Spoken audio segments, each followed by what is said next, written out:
16h15 et quelques. Et nous allons lancer cette troisième intervention de l'après-midi dans ce cycle textile qui, et on va le constater, hein, qui fait évoluer les sujets, aussi les profils d'entreprises qui témoignent aux côtés des exposants. Donc là, le titre, je vous le livre: comment le groupe Mercure International of Monaco sécurise ses appros via Wakeo pour optimiser ses ventes. On va le voir très vite, on est sur une problématique bien différente de Comme des garçons juste avant et Atlas for Men qui distribue ses produits en ligne. On est sur un retailer qui distribue différentes marques avec des canaux de distribution plutôt originaux, en tout cas dans leur géographie. Avec donc des enjeux liés y compris à la période et aux difficultés de pilotage des flux qu'il y a pu y avoir avec les difficultés de disponibilité et de fiabilité du transport maritime international. J'imagine que quelque part on l'aura en creux, en tout cas on l'aura nous dans un petit coin de notre tête, en suivant donc votre intervention qui sera menée donc du côté du client Mercure International of Monaco par Benjamin Sportes, le directeur logistique, et du côté de Wakeo qui l'accompagne, Marie Paternostre qui en tant que Key Account Manager. Je vous laisse la scène et je reviendrai moi pour animer la partie questions-réponses. Et d'ores et déjà, je vous encourage à noter dans la marge de vos notes les petits points d'interrogation que vous pourrez poser pendant les 10 dernières minutes.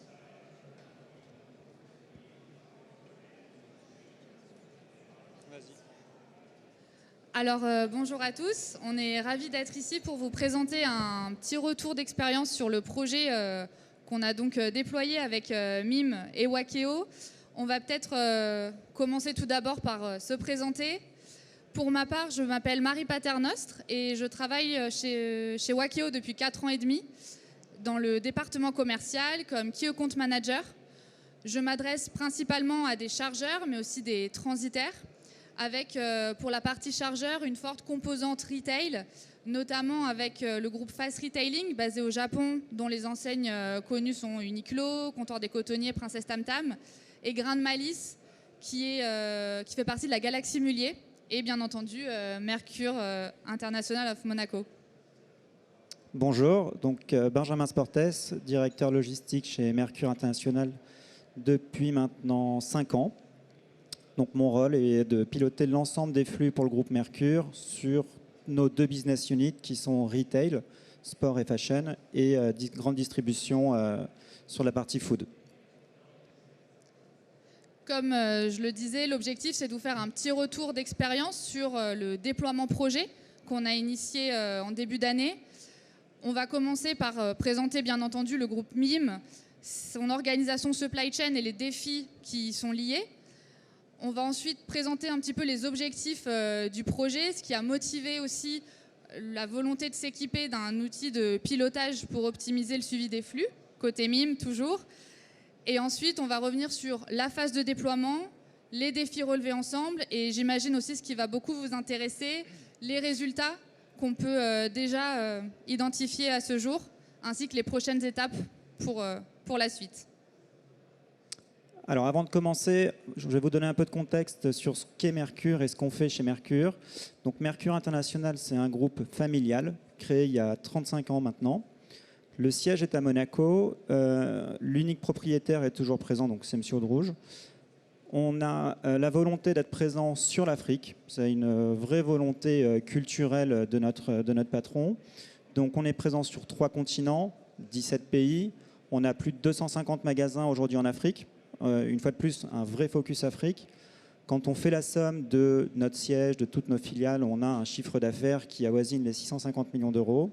Et pareil, quand on massifie l'ensemble des salariés, et que ce soit sur Monaco ou nos filiales, on se rapproche de 5000 personnes. Comme je disais avant, 3 business units, food, sport et fashion, avec un seul focus qui est Afrique et devenir le plus gros retailer sur l'Afrique du Nord et l'Afrique centrale. Aujourd'hui, le modèle de Mercure, c'est de développer des franchises. on n'a pas de marque propre à Mercure, on n'a que des franchises que l'on va développer en Afrique. On a des franchises fashion, Aldo, Kiabi, Boss, L'Occitane, Celio, Ayam, avec un sourcing qui va être Europe ou Asie vers l'Afrique. On le verra après plus en détail. On a aussi un retail sport, des city sports, des go sports, des courir et ainsi de suite. Toujours pareil, avec des modèles de franchise qu'on duplique, qu'on déploie en Afrique. Food et médias. Donc food, comme je disais auparavant, on est toujours franchisé Super U et Casino, avec des master franchises que l'on a sur certains territoires, pas sur tous. Et on a eu dernièrement Fnac et Nespresso qui viennent grossir l'offre Retail Mercure pour avoir une offre en fin de compte. L'objectif, c'est vraiment de dire on arrive à habiller l'ensemble d'un centre commercial avec une offre complète. Du food, du retail fashion, du retail sport et du multimédia. On arrive quasiment à répondre à l'ensemble d'une offre identique à celle qu'on peut avoir en Europe. Derrière ça, il y a une dernière carte que joue Mercure, c'est le rôle de distributeur. On est aussi distributeur exclusif sur certaines marques en Afrique, Puma, Adidas, Nike, Under Armour. On va avoir des contrats soit de distribution exclusive sur certains pays.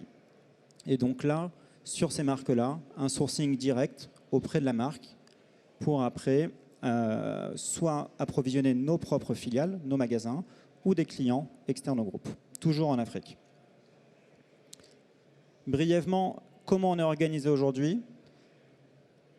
On est présent, donc Maghreb, Algérie, Maroc, Tunisie, Afrique centrale, Afrique de l'Ouest, donc Cameroun, Sénégal, Côte d'Ivoire, Congo, Gabon. On a aussi des activités à l'île Maurice, des activités commerciales, tout ça c'est des activités commerciales, à l'île Maurice et à la Réunion, ainsi qu'à la Guadeloupe. Un siège qui est à Monaco, qui fait vraiment office de tour de contrôle.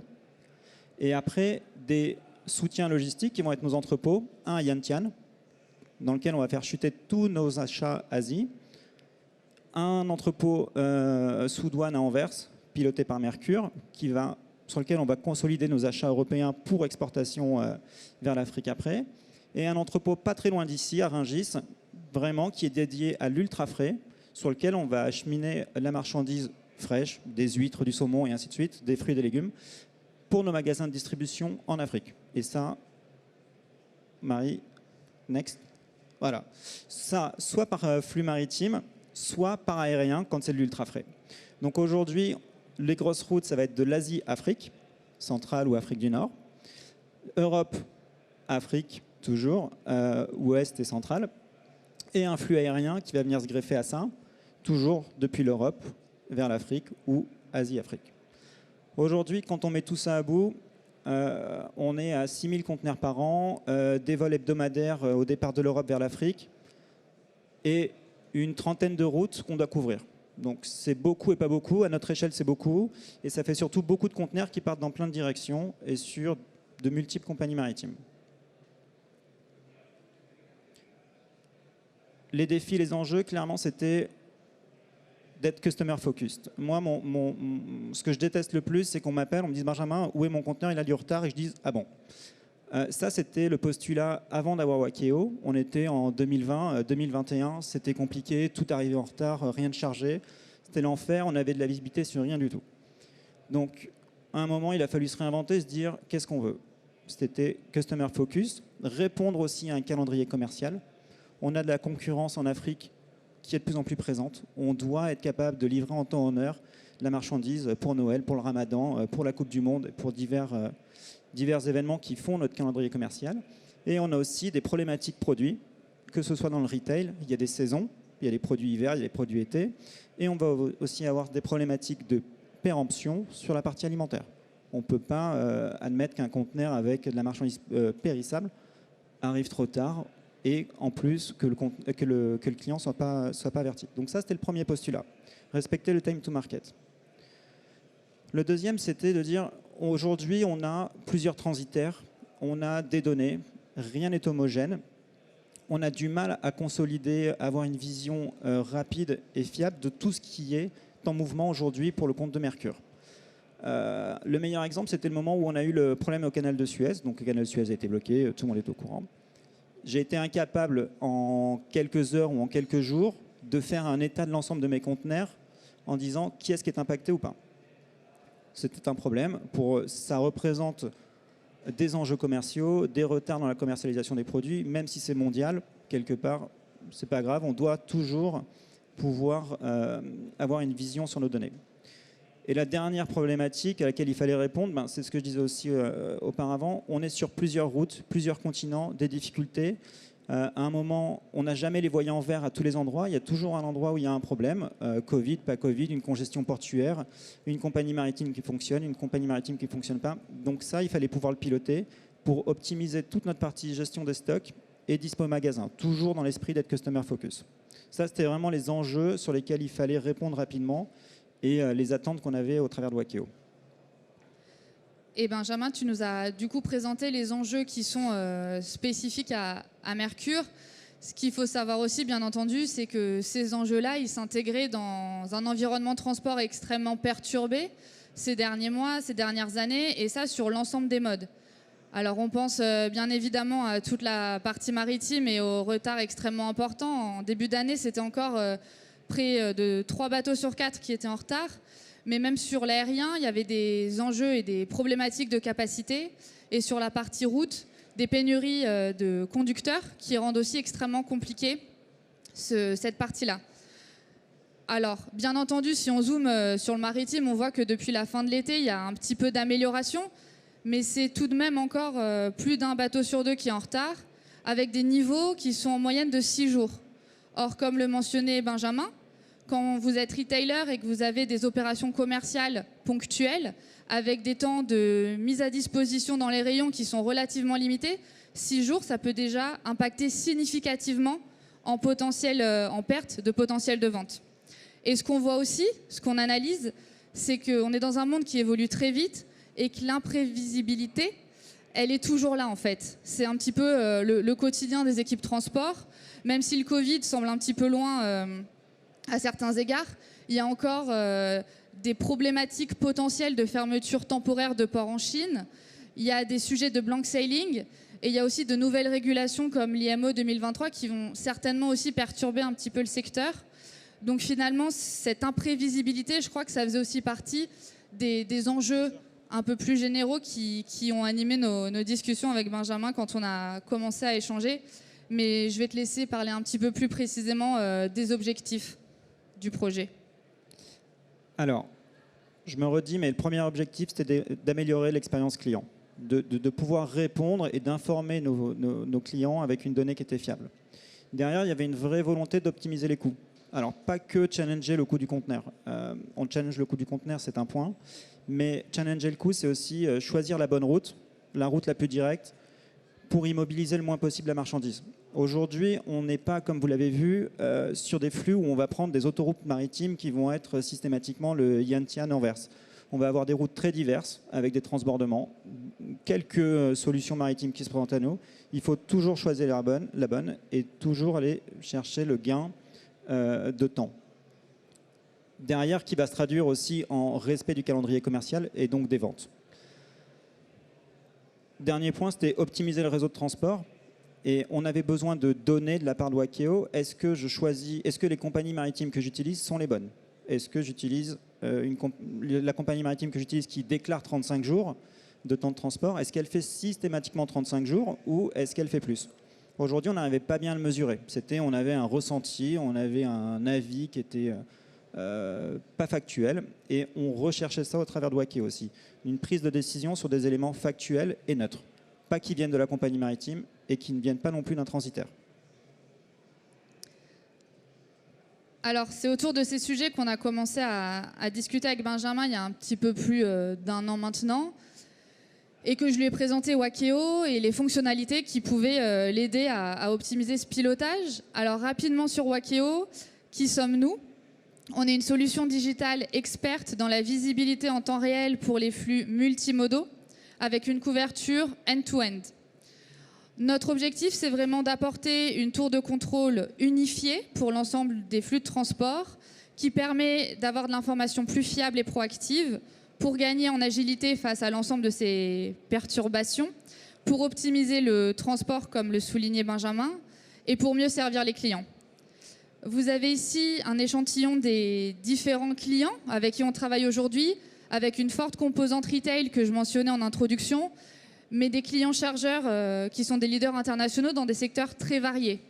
Le groupe SEB dans l'électroménager, le groupe Corteva basé aux États-Unis dans l'agrochimie ou encore Bibron dans le médical en Allemagne.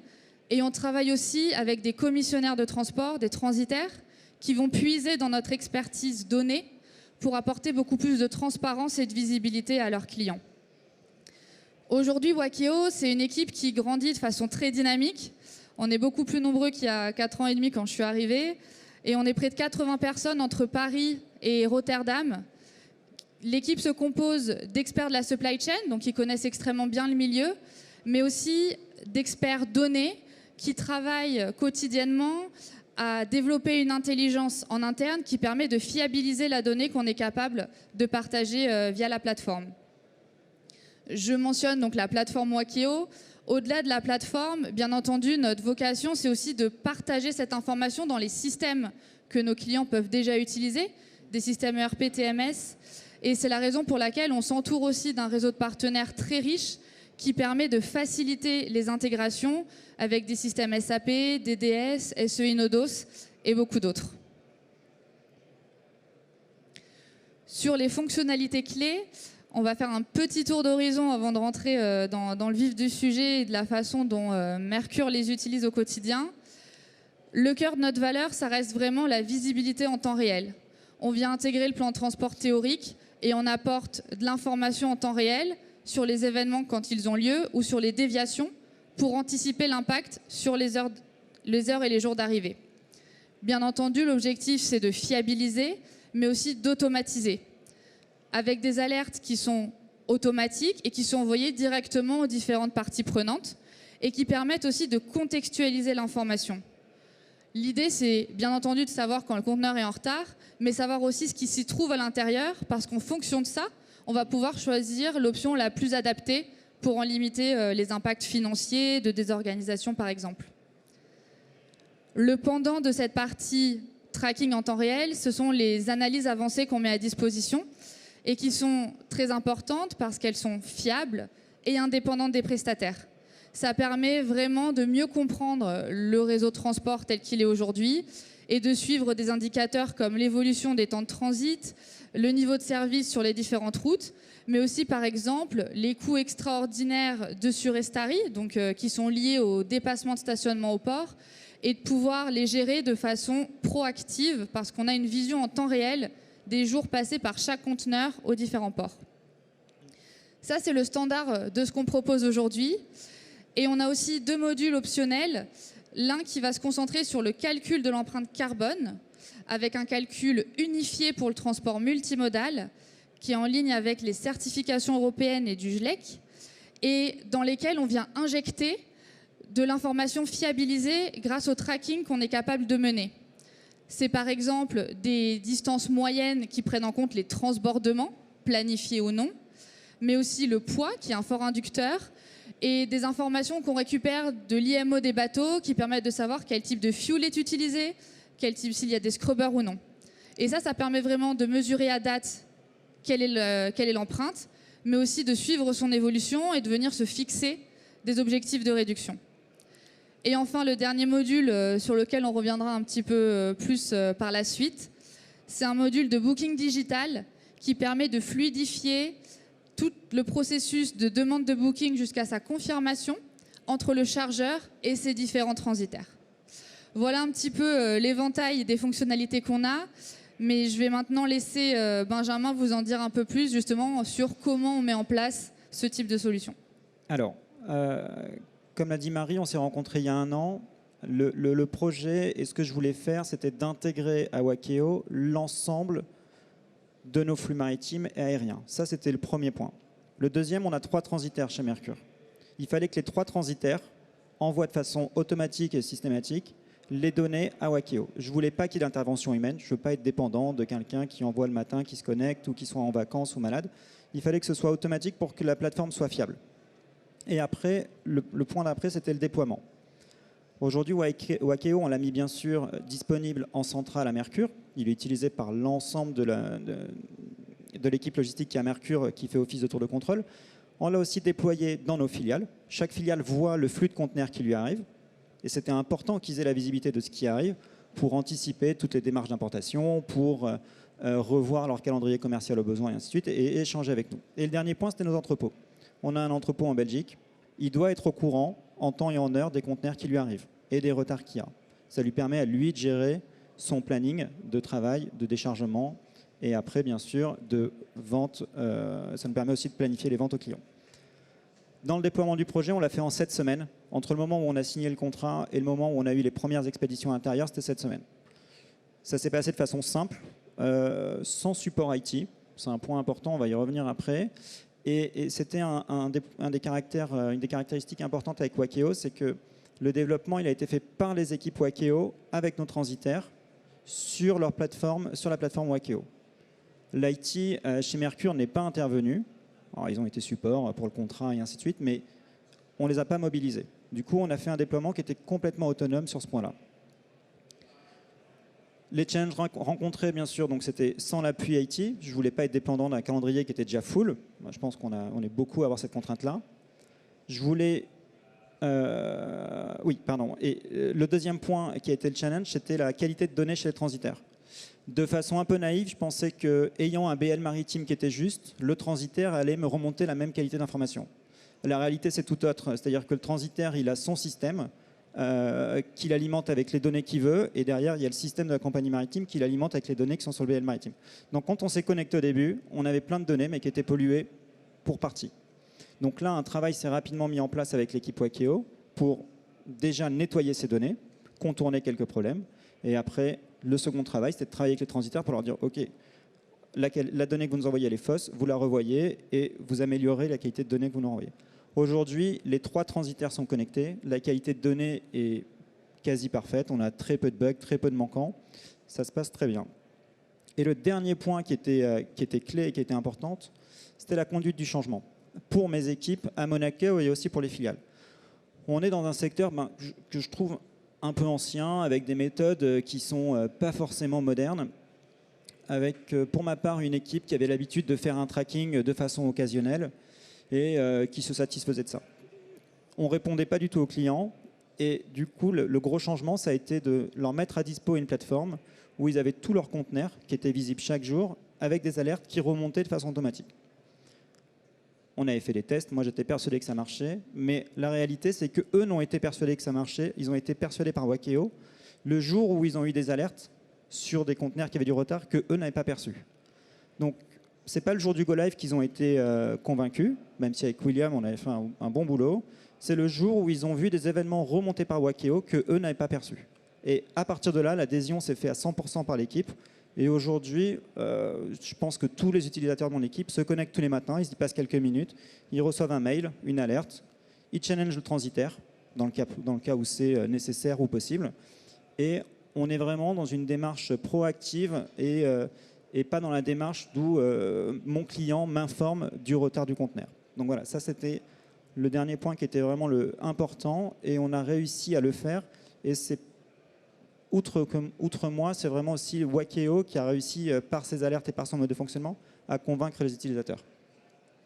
Et pour rebondir aussi sur les 2 premiers points que tu as soulignés, alors effectivement, ce qui était assez important, c'était de pouvoir déployer et de venir déployer une connectivité en direct avec chacun des transitaires. Et ça, c'est vraiment quelque chose qui nous permet d'être très flexible et très agile.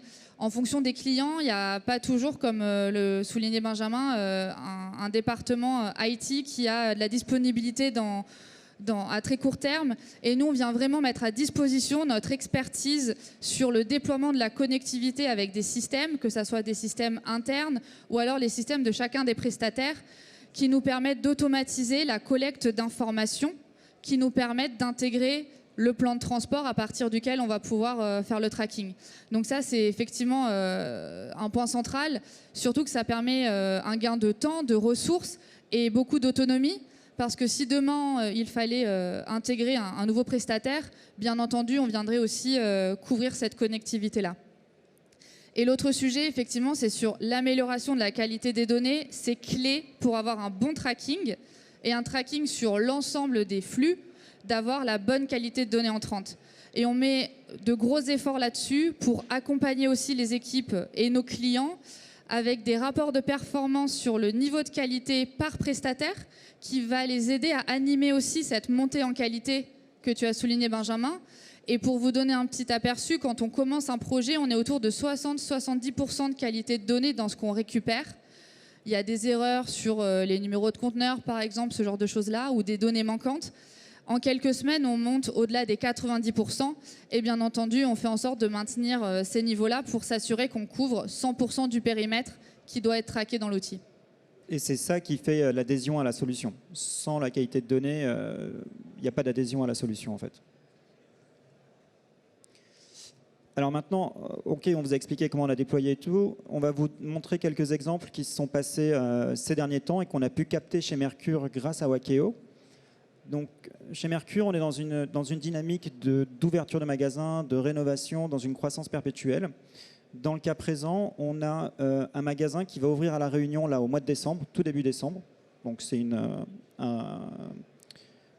pas une ouverture, mais comment dire, un changement d'enseigne. Un changement d'enseigne donc, qui s'est fait pour ce magasin-là, avec tout un rétro-planning qui s'était monté. Et on avait prévu l'arrivée du conteneur initialement, c'était prévu je le lis mal, au 9 octobre.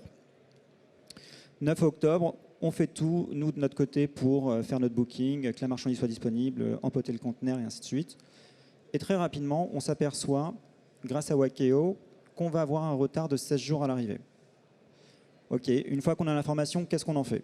Bon, le bateau part, on ne trouve pas d'autre solution. On est obligé de prendre en compte ces 16 jours. Là, après, il faut mettre en place toute une communication. On communique avec notre filiale, 16 jours de retard. On décale, bien sûr, toutes les équipes de monteurs qui étaient mobilisées. On décale aussi la campagne de communication. On avait une date d'ouverture initiale prévue pour le magasin. On a décalé cette date d'ouverture. Les communications ont été éditées et faites avec la bonne date. Et après, bien sûr, toute la partie stock a été aussi pilotée avec cette nouvelle date. Donc, le point, c'est que immédiatement, dès que la compagnie maritime a eu ce retard, on l'a remonté et on l'a pris en compte pour notre ouverture magasin. Chose qui n'aurait pas été faite avant. En fin de compte, avant, le conteneur serait parti, on l'aurait traqué 1 ou 2 semaines après son départ et on aurait découvert au dernier moment un retard et on l'aurait subi. Là, on était plus dans l'anticipation. On n'avait pas le choix dans tous les cas, mais au moins on a anticipé et on a mis en place un plan d'action. Ça, c'est vraiment le cas du mois d'octobre. C'est des cas concrets sur lesquels on a régulièrement une plus-value sur Wakeo. Si on continue toujours dans des exemples Mercure et qui sont des exemples du moment, ce que je vous disais tout à l'heure, c'est que Mercure est distributeur de certaines marques de sport sur l'Afrique. Entre autres, Puma au Maroc, donc on est le distributeur exclusif. Il fallait acheminer les maillots pour la Coupe du Monde, qui sont mises en vente après dans nos magasins.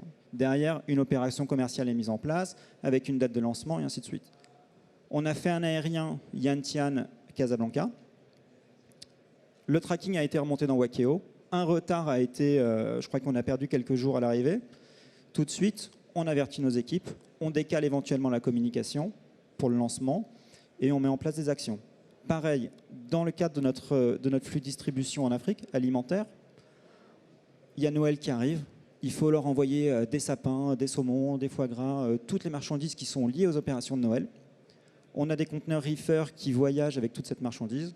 Tout est calé, tout est organisé. S'il y a le moindre retard, on informe notre filiale est informée, mais aussi on décale le départ des conteneurs d'après. C'est là où il y a une conséquence à tout retard. Et on doit en tenir compte parce que nos filiales ont aussi des capacités finies pour la réception des conteneurs. Et les envoyer en Afrique pour qu'ils s'empilent n'a pas de sens. Donc ça, c'est vraiment un travail qu'on met en place depuis qu'on a Wakeo et qui nous facilite. Parce qu'en fin de compte, sur Wakeo, on va traquer que les exceptions. Tout ce qui se passe bien, ça se passe bien et tant mieux. On va voir vraiment que les retards sur les opérations à risque. Et qu'on arrive à suivre avec un petit système de flag en particulier. Et on l'a vu, il y a un double enjeu, donc fiabilité et anticipation. Et d'ailleurs, on l'a vu sur le maritime, un grand nombre de jours d'anticipation qui permet de mieux réagir. Mais sur l'aérien, c'est d'autant plus crucial que les transit times sont extrêmement courts et que si on loupe le coche et qu'on n'a pas l'information en temps réel, forcément on se retrouve dans une situation de désorganisation et d'urgence. Donc voilà, ça permet aussi vraiment d'être certain qu'on automatise bien l'ensemble du périmètre transport. Et ce qui est important aussi, c'est de se dire que toutes ces expéditions ont été remontées dans Wakeo le jour où l'expédition a débuté. C'est pas arrivé dans Wakeo une semaine après. C'est le jour où l'expédition est initiée, c'est remonté et on arrive à prendre le suivi.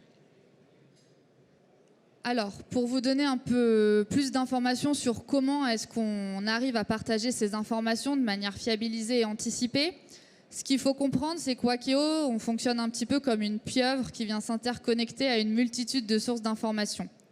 Le point de départ, on l'a mentionné, c'est d'être capable de collecter un certain nombre d'informations pour intégrer le plan de transport théorique dans le système. On a plusieurs façons d'aller le chercher de façon automatisée, soit dans des systèmes consolidés du côté de notre client, mais quand ce n'est pas le cas, comme on l'a fait pour MIM, on vient directement se connecter à chacun des systèmes des transitaires. Une fois qu'on intègre cette expédition, on vient s'appuyer sur un réseau de connectivité très large. Typiquement, on va récupérer de l'information directement depuis le système des compagnies maritimes, mais aussi de NVOCC, ce qui est une vraie spécificité de notre solution. Et là, on couvre 97% du marché. Sur la partie aérienne, on récupère des informations de la même façon, avec une couverture de 95% du marché. Et ça représente à peu près 120 compagnies aériennes, dont Qatar Airways, China Airlines et beaucoup d'autres. L'enjeu ici, c'est de venir collecter directement à la source des mises à jour qui peuvent être faites sur des transbordements non prévus, par exemple, ou sur des changements de port de déchargement, et du coup de les capter directement quand elles ont lieu pour le prendre en compte dans le plan de transport actuellement réalisé. Ensuite, bien entendu, l'objectif, c'est pas de se reposer sur une source d'information unique, même si elle est automatisée et directe. L'objectif, c'est de croiser avec une multitude de sources d'informations, des données portuaires, par exemple, aéroportuaires, mais de façon encore plus importante, des données satellitaires, qui sont complètement indépendantes des prestataires de transport et donc extrêmement fiables. C'est typiquement de la géolocalisation sur les avions, sur les bateaux, qui nous permet aussi de croiser ce que nous remontent les compagnies avec le réel de ce qu'on est capable d'identifier et de prendre en compte ces déviations dans nos algorithmes pour venir recalculer les déviations. Sur la partie routière qu'on intègre aussi, on vient se connecter à la télématique embarquée des camions qui nous permet de la même façon de suivre en temps réel et d'identifier les déviations et l'impact que ça aura sur les dates d'arrivée.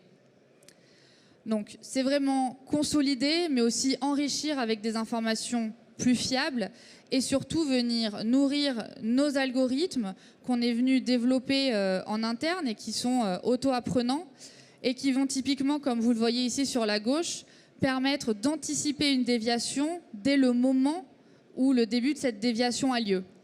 Et bien entendu, au-delà de la déviation, ce qui va intéresser les équipes de MIM, surtout à la réception, c'est l'impact que ça aura sur la date d'arrivée prévue. Donc par exemple ici, plus 9 jours par rapport au planifié, qu'on va être capable de remonter 15 jours, 10 jours en avance pour permettre de mieux s'organiser. Il y a un autre élément aussi qui est important, c'est que parfois il y a des événements qui ne sont même pas remontés en fait par les transporteurs. Je pense notamment au départ, aux arrivées, que ce soit tout mode de transport confondu. De la même façon, on a une technologie qui nous permet, grâce à la donnée satellitaire et au géofencing autour par exemple des quais de déchargement, de détecter beaucoup plus finement ces arrivées et parfois de pouvoir commencer à entamer des processus administratifs dès que l'arrivée a été confirmée, avant même l'unloading du conteneur. Donc voilà un petit peu pour le fonctionnement de la solution et c'est ça qui permet du coup au quotidien d'apporter de l'information automatique et de se concentrer, comme le disait Benjamin, sur les exceptions, ce qui va vraiment potentiellement désorganiser et complexifier le travail des équipes au quotidien. Alors, un rapide dernier exemple avant de basculer sur la partie analytics. Dans le modèle Mercure, on a un gros flux avec Kiabi sur l'Afrique. On fait partie des plus gros magasins monde Kiabi. C'est un flux qui est poussé par Kiabi, donc dans lequel on va intégrer chez Kiabi un temps de transport qui est qui va déterminer en fait la fréquence de réapprovisionnement et donc des départs conteneurs. Aujourd'hui, pour Kiabi, on a un conteneur qui part par semaine par magasin et le temps de transport calculé est issu de Wakeo. Aujourd'hui, avant, on mettait un temps de transport qui était déclaratif, qui était celui de la compagnie maritime. Aujourd'hui, au travers de Wakeo et de la partie analytics, on va aller chercher le temps de transport qui est exact, qui est le bon. On va aller optimiser le choix de la compagnie maritime, on va le partager à Kiabi et du coup, on va avoir un mode push de la part de Kiabi qui va être plus performant. Ce qui est important aussi, c'est qu'avec Wakeo, dès qu'on a un conteneur qui prend une semaine de retard, on va dire à Kiabi stop, on décale le départ du prochain, sinon on va avoir 2 conteneurs qui vont être en même temps à l'arrivée et un magasin qui va être dans l'incapacité de les absorber. Ça, c'est important et une fois de plus, c'est grâce au tracking, mais aussi à la partie analytics de Wakeo qu'on arrive à mettre ça en place. Après, sur la partie analytics, pour moi, ça a été une découverte et ça fait vraiment partie de mon bagage de prise de décision aujourd'hui et aussi de mes déplacements chez les transitaires.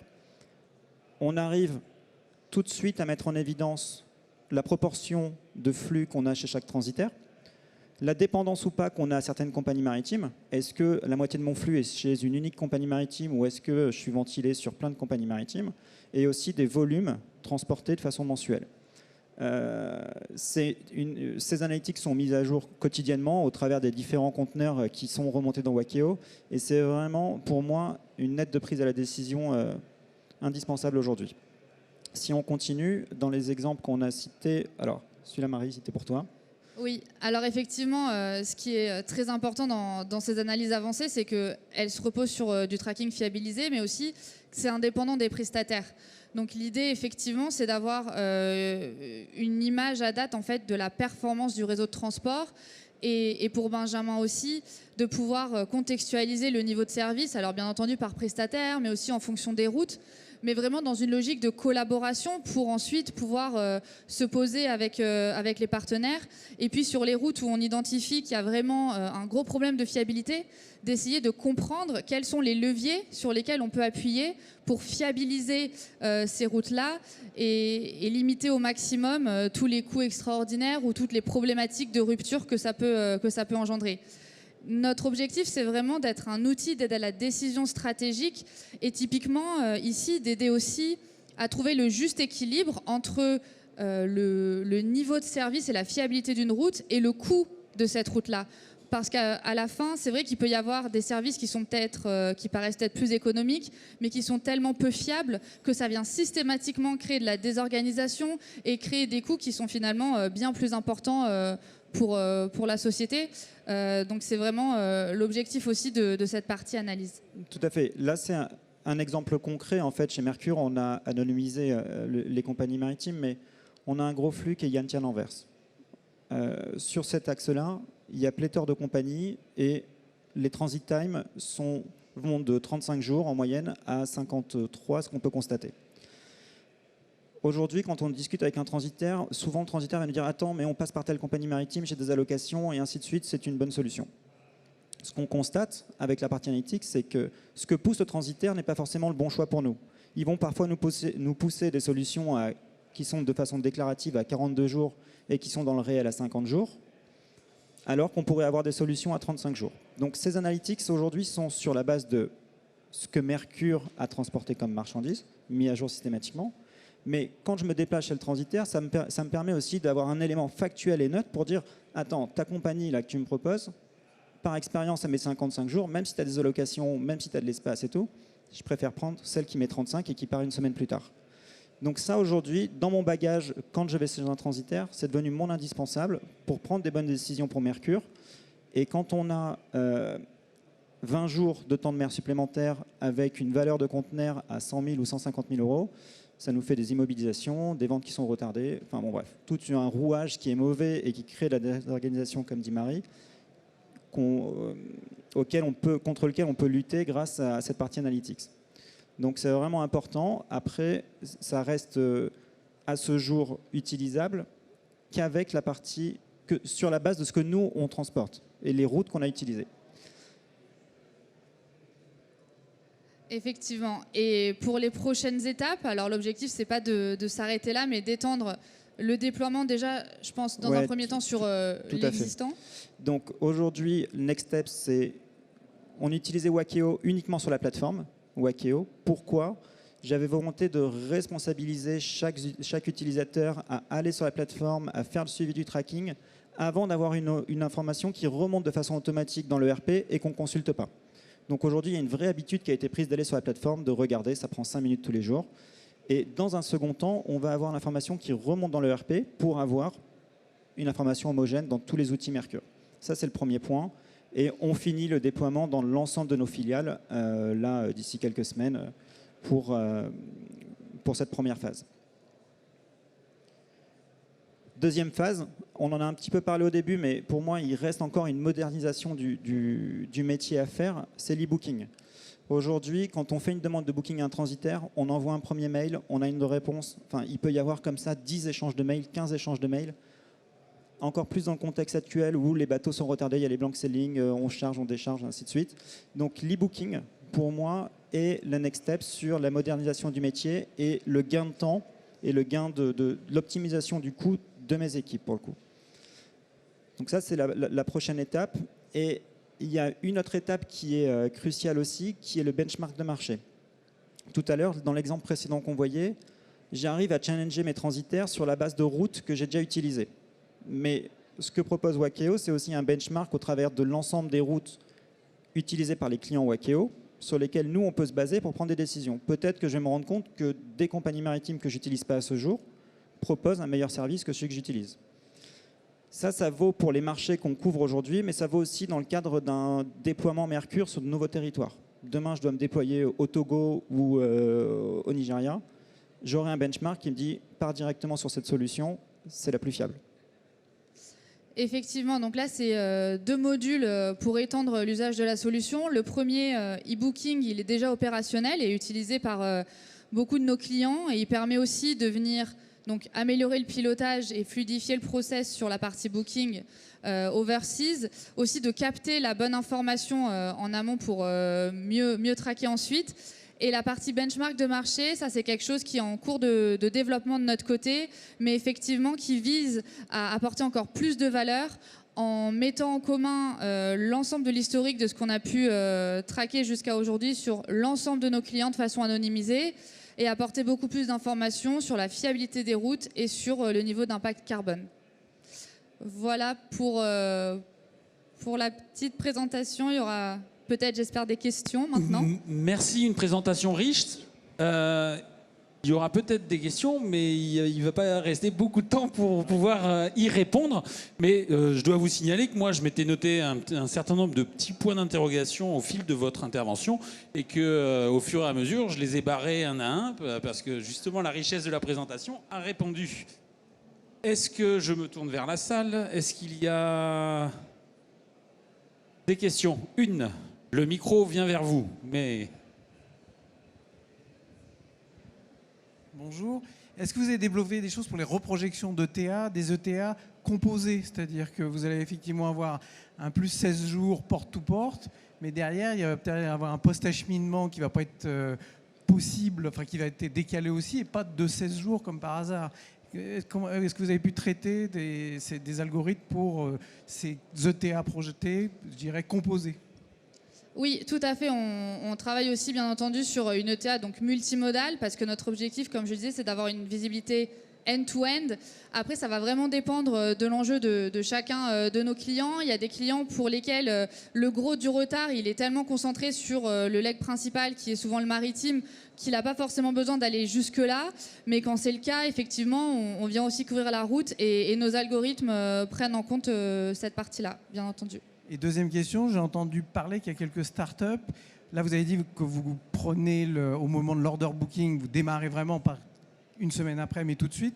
Est-ce que je sais qu'il y a des startups qui travaillent sur de l'anticipation, sur des signaux faibles au départ, pour aller peut-être 3-4 semaines, un mois avant le booking, le schedule standard, dire non. Là, il va y avoir un problème d'équipement, disponibilité d'équipement, etc. Et qu'on pourrait anticiper que le booking va bouger. Est-ce que vous travaillez là-dessus aussi ou vous n'y croyez pas? On n'en est pas encore là aujourd'hui. On a énormément de choses à faire déjà sur l'existant. Et l'objectif, c'est toujours vraiment rester à la pointe et au maximum de fiabilité déjà sur ce qu'on peut faire. Et il y a beaucoup d'optimisation à aller chercher déjà de ce point de vue-là. Mais bien entendu, pour des solutions comme la nôtre, tout l'enjeu, il est aussi dans la recherche et développement continu pour essayer d'apporter encore plus d'anticipation.